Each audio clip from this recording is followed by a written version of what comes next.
Maya Daniels entered the lavish department store, expecting to buy a simple gift, but instead, she faced an appalling act of racial profiling.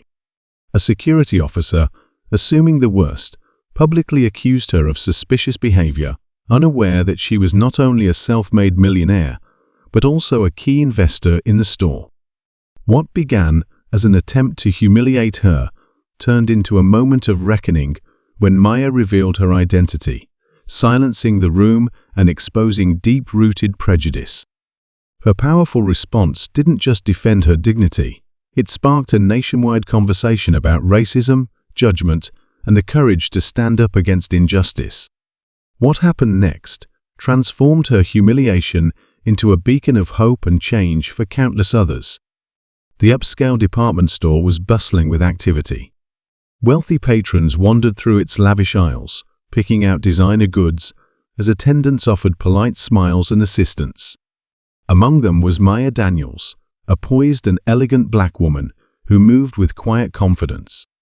Dressed simply, but with an air of sophistication, she browsed the store, seemingly oblivious to the subtle glances that followed her. Maya was used to this. Though she had built a life of incredible success, the prejudices of others never seemed to fade.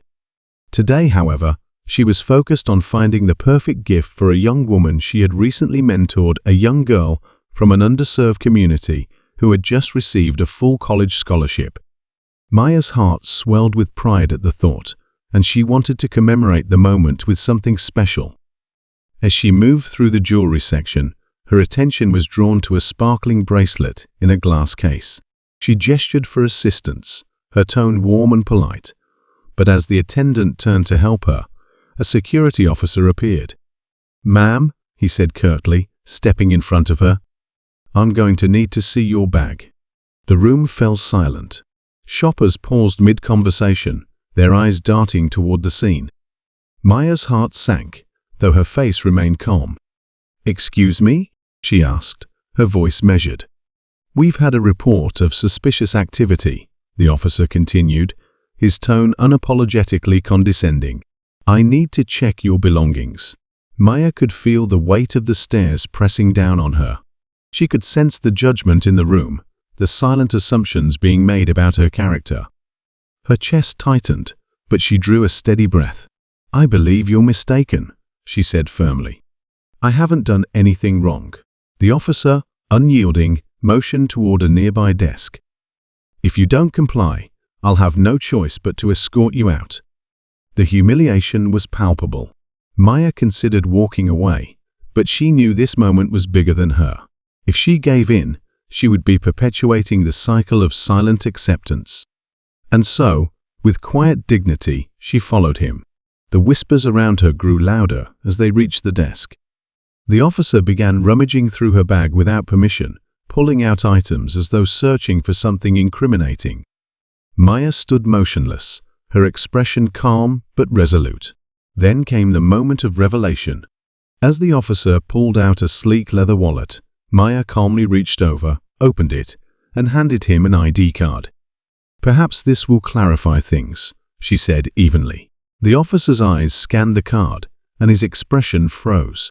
On it was her name, Maya Daniels, philanthropist and CEO of one of the most successful tech companies in the country.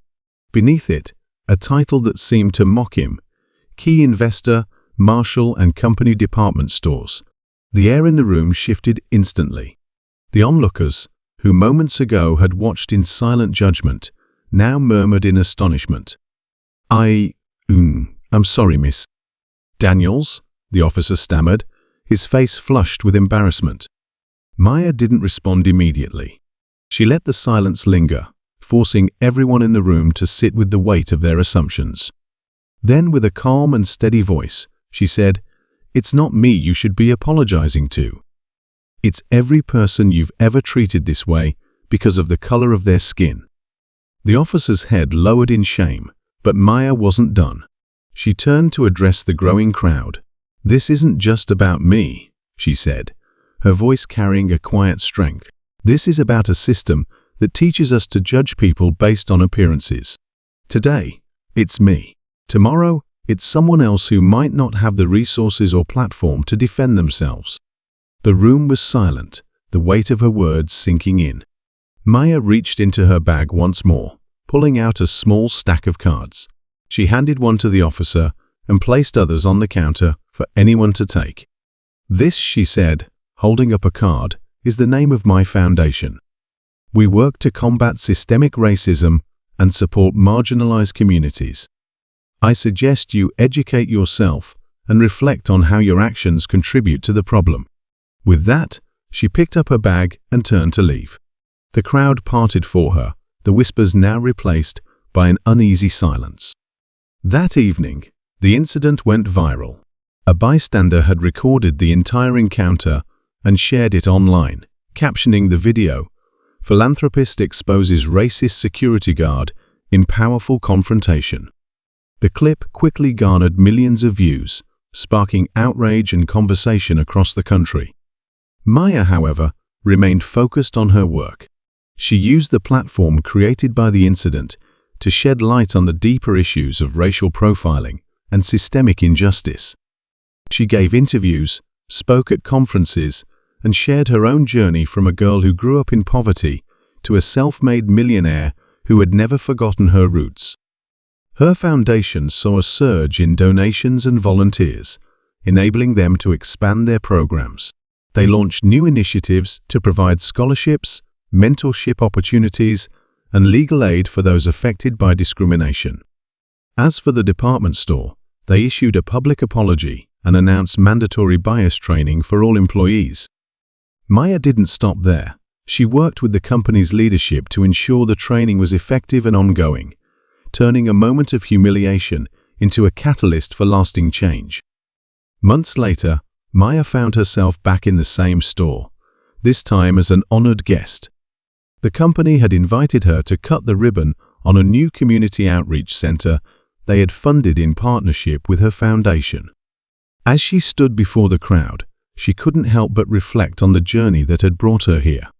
Her eyes scanned the audience, landing on a group of young girls from the community she had grown up in.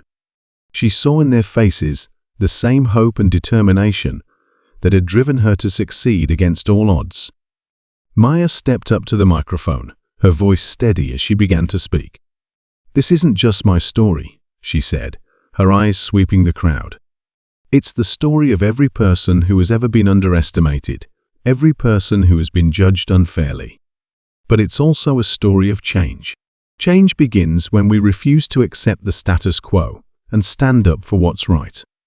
The crowd erupted into applause.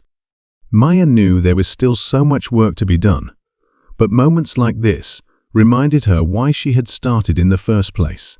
Her story was more than a personal triumph. It was a beacon of hope for a world in desperate need of compassion, equality, and justice.